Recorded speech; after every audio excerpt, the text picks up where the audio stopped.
क्या आप जानते हैं कि अटल जी ने अपने पिता कृष्ण बिहारी वाजपेयी के साथ कानपुर के डीएवी कॉलेज में साथ साथ एलएलबी की थी। जी हाँ, ऐसे तमाम इत्तेफाक अटल जी के साथ जुड़े हुए हैं। भारतीय राजनीति के अजातशत्रु रहे अटल जी हार नहीं मानूंगा, रार नहीं ठानूंगा जैसी कविताओं और अपने भाषणों से लोगों को रोमांचित करने के महारथी थे। 25 दिसंबर 1924 को ग्वालियर में जन्मे अटल जी के साथ तमाम संयोगों का नाता रहा है। जैसे अटल जी ने कभी लिखा था, हिंदू तन मन हिंदू जीवन, रग रग हिंदू मेरा परिचय।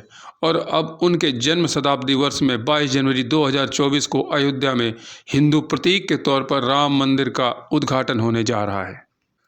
इसी प्रकार एक इत्तेफाक प्रसिद्ध गीतकार पद्म भूषण गोपाल दास नीरज से भी जुड़ा बताता हूँ। दोनों कभी कानपुर के डीवी कॉलेज के हॉस्टल में साथ रहते थे और उनके जन्मों में महज 10 दिनों का अंतर था। अटल जी को एक भविष्यवाणी सुनाते हुए कभी नीरज ने कहा था कि आपकी कुंडली में ग्रहों का ऐसा योग है कि मेरी मृत्यु के 30 दिन के भीतर आपको भी संसार से विदा लेनी होगी। और सच में ऐसा ही हुआ। नीरज का निधन 19 जुलाई को हुआ और ठीक 28 दिन के बाद 16 अगस्त को अटल जी भी चिरनिद्रा में विलीन हो गए।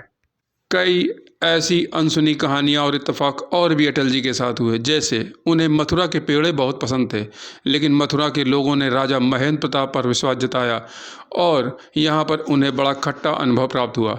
हालांकि उन्होंने कभी इसका मलाल नहीं रखा। अटल जी कुल 5 बार लोकसभा चुनाव में हारे, लेकिन हार नहीं मानूंगा, रार नहीं ठानूंगा के सिद्धांत उन्होंने हमेशा अपनाया।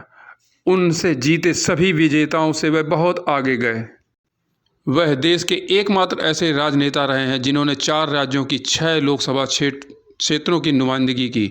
उत्तर प्रदेश के लखनऊ, बलरामपुर, गुजरात के गांधीनगर, मध्य प्रदेश के ग्वालियर और विदिशा और नई दिल्ली संसदीय सीट से उन्होंने चुनाव जीत हासिल की।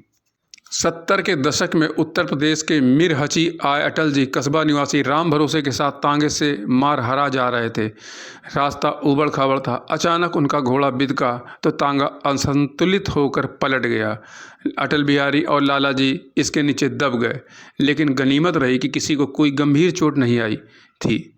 यह बात अटल जी ने कभी तत्कालीन भाजपा सांसद डॉक्टर महादीप सिंह साक्य को बताई।